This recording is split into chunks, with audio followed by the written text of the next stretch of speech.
Hello, the internet. Welcome to round one, the East Division, where we had another interesting set in the tournament, represented by these 16 games here. Unlike the last video, 7 of these 8 managed to move on, which is a very bad sign for the 3 seed in the last video, which was Elder Signs. It is now looking like it's most possibly out, as we only have 6 that have fallen behind the line of the plans. And so maybe not all the 16s in the plans will make it in even. We'll see how the last 16 games match up. But we started this tournament, just to kind of go over these real quick for you. The very top and very bottom are the, I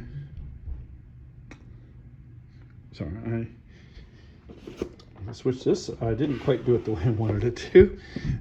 The top row is the favorites. The next row is the ones that played against it. For the bottom two, the top again is the favorites, and the one below it was the team trying to knock it off. And so we start off with the 1 seed versus the 16. This was the winner, or sorry, not the winner, the runner-up of last year's Spring Insanity tournament. And we have Hero Realms. Hero Realms is a deck builder, very fun deck builder game, very similar to Star Realms, except for it is RPG based instead of space based. Always a great game. I got a lot of cards that did a whole lot of damage, and that won me the game too quick before my kid could get his engine running, if you will. So the scores on this, 17.5, which is a little lower than it did last year, versus 14 for Betrayal on the House of the Hill, which is sort of a dungeon crawler originally made by Avalon Hill. At some point, you'll start a haunt, and one person will usually be the person who is going to try to kill you all. It is a game that does require 3 players, but we did manage to get my younger boy to play this one with us, so we were able to play it. Then we go to the 8-9 seed, or 8-9. Our 8 seed was Amongst the Stars, which is a game that is very similar to Seven Wonders, where you have a card, or you have a whole bunch of cards. You pick a card, you pass the cards, they pick one, they pass it to you, and so on and so forth, and then you try to play those cards and score points, and each card has certain abilities, etc. Different types of cards do different abilities, and it's scored a 16.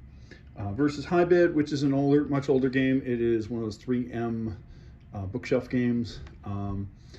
It's a card game where you're trying to match sets to create a certain number of points to win the game.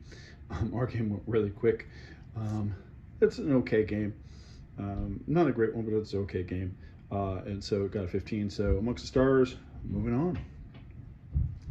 And then for our 5 versus 12, which in the sports arena can be a very dangerous one, not so much here, because this was a 16 to 14 Ticket to Ride Europe, which is a good game, but I do dislike the fact that there are a couple of the long routes that are almost impossible to win with, and certain other routes have to have very certain strategies to win.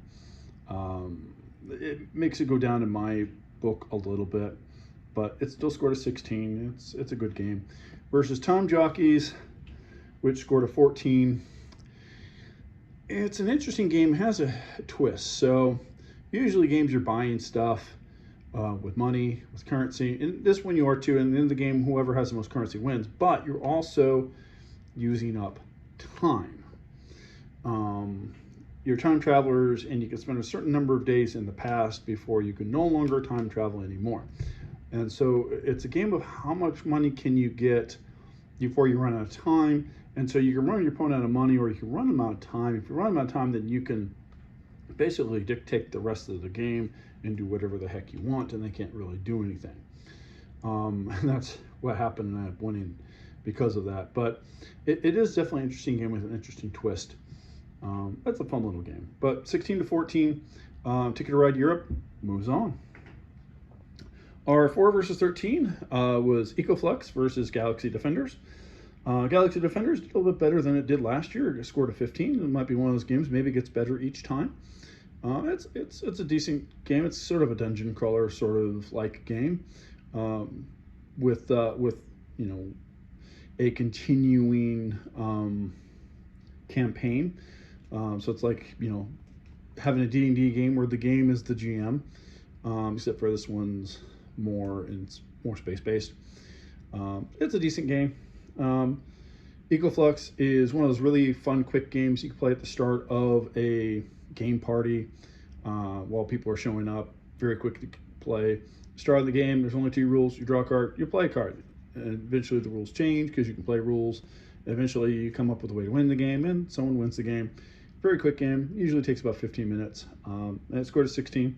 So lots of 16s here, 16 to 15, and EcoFlux is moving on. All right, moving on to the bottom half of our bracket. We've got the 3 versus 14. We have turn A, which is it's a game where it's a work replacement sort of game. You've got these meeples, and you use the meeples to get cards, to use the abilities on your cards after you, of course, have to pay to play the cards. And each of the cards has a certain amount of victory points, and you know, in the game, most victory points wins. So it's a fun little game. Versus Storage Wars. Most of the games we play by the rules that were designed by the manufacturer, or given in the rule book by the manufacturer. Now, if the manufacturer gives a homebrew, we are welcome to use that. Otherwise, we are not for this tournament. I said that with Storage Wars because the rules as written for Storage Wars kind of suck. You each get 3 items, and you have 4 different bins to put them in, and then you bid on the different bins, and most of them are empty, which really sucks when you're playing 2-playered. And it just takes away from the game. It's much more fun to put a couple random ones into each one and then bid. But that's not the rules, so we can't play with the homebrew. The homebrew makes the game a lot more fun, but without it, it's only a 14. It's not a terrible game, it's just not great. You know, it's a cheap game. So turn A, 16.5. It's a 3 seed. It should score higher. Not surprising. So turn A is moving on. And moving on to the 7-10. The split. The worst setup in bowling. Oh, sorry. Wrong sport. We've got Space Jam Monopoly. It's actually sitting at the 7. Now, Space Jam Monopoly is very much different than regular Monopoly, and so we have them both in the tournament. My kid likes Space Jam Monopoly because he likes basketball and likes Space Jam. Unfortunately, we are kind of missing some parts, so we kind of had to, we did have to alter the rules a little bit because of that. Versus a card game called Zing Pow, which you probably have never heard of. Random game I randomly picked up at a silent auction at a games convention with some other stuff. And that's my 10 seed. So it was very close. It was 15.5 to 15. Space Jam Monopoly did manage to win against Zing Pow, which is a card game where you play some point value and you play some cards that do stuff each round. And at the start of your round, if you have the most points, you win. If not, you play your turn, goes to the next person. It's a very quick game. One of those games you play at the start of a gaming party. Very fun game. That's why I got a 15. It's not going to beat Space Jam, which got a 15.5. However, at 15.5, it does not move on to the next round of the tournament. It is going to be replaced by a playing game. So I did win, barely, but not by enough to stay in the tournament. It is the one matchup where we do not have a team moving on. So one of the 16 teams will move on instead. Or one of the 16 teams, one of the playing teams will move on instead. That leads us to our.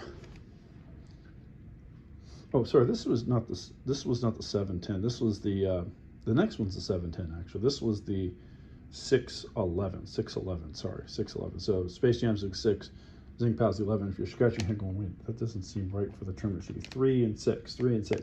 Yeah, that's right. I goofed it up. All right, the actual 710 was actually a pretty decent one. We've got Power Grid First Sparks, which is an offshoot of Power Grid, also by the same company, Rio Grande. And if you've been following us so far, you know our Rio Grande games usually do pretty well. And this was no surprise. It didn't quite do as well last year. Some of these games, I think my kid is bidding a little bit higher just because it's the first round and he doesn't want these games to be replaced. I don't know, but this is a very good game. It's not as good as regular Power Grid, but it is a good game. Scored a 17.5, which means it's going to give the number 2 seed a run for its money next round. Could we see a big upset brewing here? Maybe. We haven't had upsets in the first round, but we may be seeing the sets-ups for some upsets in the second round, especially when we have a lot of 16s. 16, which one of those will win? Is it going to be the 4 seed or the 5 seed? You may see a slight upset there. Anyhow, so First Sparks is basically a one of the, just like Power Grid, it is a strategy game where whoever's in front gets a little bit of a disadvantage because they get to pick everything second, except for when you want to pick second, in which case you have to pick first. You get these cards, and these cards will allow you to take certain resources. There's no money in this game, unlike Power Grid, so it streamlines it a bit. Yeah, it's just a really fun game. So 17.5, scored as much as Hero Realms. So could this have an upset and go all the way to the final 4? It's possible. It's possible. And it went up against Risk. Now we have 4 different versions of Risk. However, we had not played any of the Risk games other than the Classic. So we played this instead of the Classic this time. The consensus was that there isn't enough different about this game from the Classic to classify it as a separate game in the tournament, unless we go to a 128 team tournament.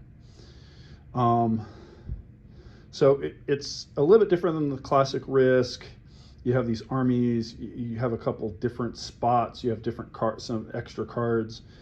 Unfortunately in this game, I didn't like the non-classic version of this game because the evil side in a 2-player game is way overpowered. There is a definite balance issue. They get a way better setup, and they get way more troops each and every round, which if you don't recognize that in round 1, you get run over by round 3. And that's what happened. I had to concede in round 3. Normally Risk takes a long time, but it was obvious that I was just getting run over. So I rated it kind of low. My kid rated it pretty high. We rated it a 13. We are going to keep it though because you can play it classical version, and I think classic version would be just fine. It'd be fun playing a different map. So First Sparks is definitely moving on. And we'll go up against the winner of the 215 matchup, which was Agricola versus Labyrinth. Labyrinth is kind of a kid's game from Ravensburger. Lots of good games from Ravensburger, especially the older ones. You have a tile and you move the tile each round, and you have a board that's a maze that gets changed. Oh my goodness. Yeah, fire the cameraman. Oh wait, that's me. World's worst cameraman. Okay. Anyhow, and no, I don't video edit, obviously. I don't have time for it. So anyhow, you have this map that's a maze, and you're trying to move around the maze to get to different characters on the maze, and depending on the card that you're currently working on, and whoever gets through your 12 cards first wins. Fun little game. Versus Agricola, which is a strategy work replacement game. engine buildings. Well, it's not really an engine building game so much. It has a little bit of an engine building element because you do have some occupations and some minor improvements and major improvements that help you along the way. Really great game, Agricola. It scored an 18, which was better than the 1 seed. So we have an 18, a 17 and a half, and a 17 and a half.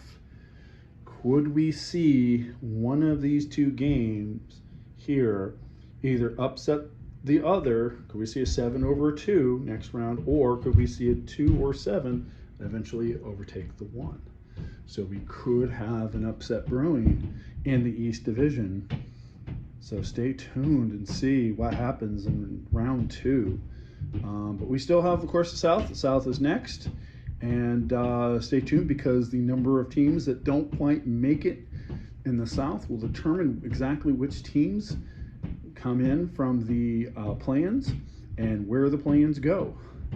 Now, after the South, I'm going to have to, just a word of warning, going to have to stall for a bit because it's about 4 weeks to do 16 games. And right now we're in the start of March. I'll be uploading this video probably the start of April. But at that point, we'll be just finished with the South. And so we'll have a whole 4 weeks before we get to the first half of the round of 32 done. So after the first round's over, I'm going to do videos comparing the different manufacturers, such as Ravenberger and Z-Man, and of course Rio Grande, and see how they do, sort of like comparing the different conferences in the sports tournament. So so we'll do that. Then after that, we'll probably do a video on comparing, looking at ahead to next year for the teams that didn't move on. So the ones that scored a 15.5 and less. Actually, there possibly will be a 16 that doesn't move on from the play-in games, and we'll see where it's looking up for the out for the seeding for next year. So who's gonna make it in the tournament, and who's gonna be in the play-ins. So find out. Stay tuned, and I'll see you in the next one.